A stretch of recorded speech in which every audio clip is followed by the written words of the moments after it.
Hello, ladies.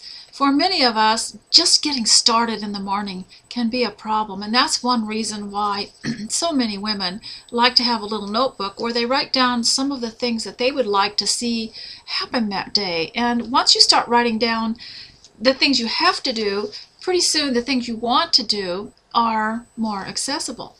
So that's why we keep a little notebook, and we might not write very neatly. It might be just a sloppy list, but it starts with the very basics of putting yourself in the mood to do your homemaking and to get your house the way you want it. So the first thing you need to do is get your little notebook out and write a list of how you would like the house to be, or the home to be, or the children. What do you want for them during the day, and what would you like to do, what you have to do, and what you'd like to do. List it all, and then get yourself ready as though you were going to accomplish it.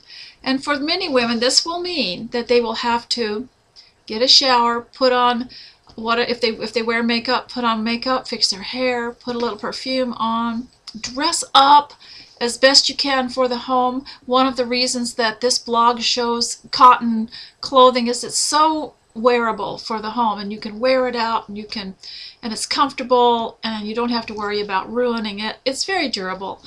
And wear something pretty that lifts your mood and makes you feel like a loving person. You know, the Bible says to do everything that you do, to do it in love.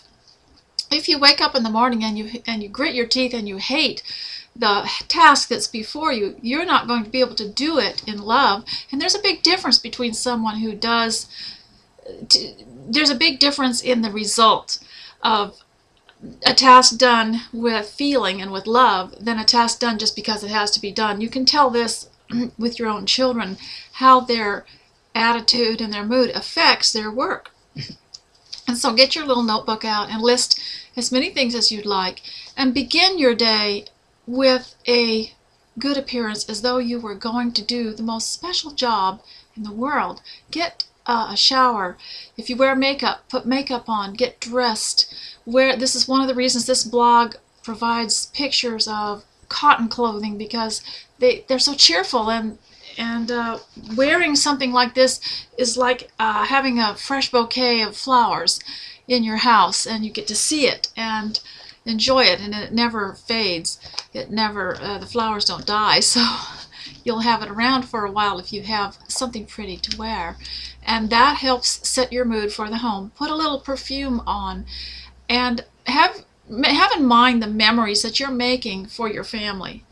Are they going to remember a mother who's always upset? Or are they going to remember a mother who gets up in the morning and approaches her day in a way that where she can have some success, where she expects success? So the first thing you want to do is get your appearance taken care of. Get a shower, get dressed up, fix your hair, put a little perfume on. If you have a favorite piece of jewelry, if you wear jewelry. Now, personally, myself and other women don't like to get too fussy for the home, but still we want to be pretty. So I'm not going to be wearing things that are going to catch on door handles, and I'm not going to have a lot of fluff on my clothes, but they're still going to have some brightness and some beauty about them. The next thing to do after you're all dressed is to sit down and write down your list, because by then you're going to feel differently about it. You're going to be in a different mood. So then you write it down, and just use your best handwriting if you want to. Write it down, everything that you would like to see done. And the second step is, if your house has gotten really out of control, to start doing small things. Don't start washing the dishes. Start cleaning the perimeters. Clean around all of that. Pick up the clutter in the living room. And that is the easiest part, picking up the clutter, emptying the trash, and just doing all these things that make it and then get closer and closer to your bigger jobs. If the bathroom is a big mess, what you want to do is get the laundry out of there first, or maybe wipe the surfaces or sweep or something like that. But what you want to do is work around in the kitchen until you get to the kitchen, till you get to the biggest mess. Don't just start in there washing dishes. You've got to prepare.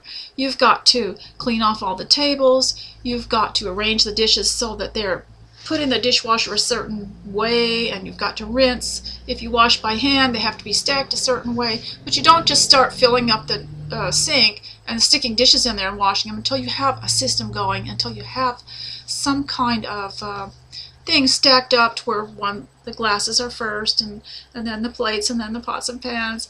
And when you get that done, before you actually start digging in there and washing, and you do the same thing with the laundry, is you make sure that you have a cheerful mood. And I remember in a high school home economics class, we had a teacher that was so thoughtful, told us when we sat down to the sewing machine to sit up straight and to smile and to relax, so that it didn't become a chore that we didn't welcome.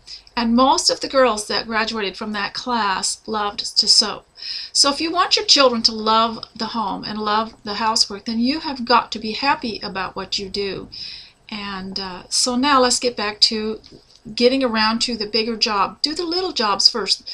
Do the things that way it's a warm-up. You don't just jump out of bed and start in on a big job. So you jump out of bed and you get ready to start in on a big job. And you get your notebook out and you write down some things. And you don't have to do them in order, but you don't always have to refer to this either. It's possible that after you write all this down, you'll start in on the house, and pretty soon you'll discover you've done 3 or 4 things that you had on the list without having to make the list boss you. So, to summarize, be cheerful, be prepared, prepare your appearance, and, sing, put on some music. Make the house a glorious place. When you go to a fancy hotel and you walk around in the lobby, all those people are working, but do they look like they hate their jobs? And do they look like that they're not prepared? No, they're all dressed up for work, aren't they? So you can dress up for work, and your house is certainly worth more than any fancy hotel. So remember that. And also, do not dwell on past failures. Maybe you haven't succeeded in many things in the home before. And if you start dwelling on that, you're not going to be able to move forward. The Bible says, the Apostle Paul said, forgetting those things which lie behind, I press forward. A lot of people want to press forward. They want to move forward, but they will not leave behind their past failures. They will not leave all this behind. They somehow bring it with them. And that's the problem, is you've got to start afresh every day, hoping for a successful day and for to create new memories and new habits. And as long as you're alive, every day is a fresh start. So I hope you have a wonderful day, and I'll see you next time. Bye.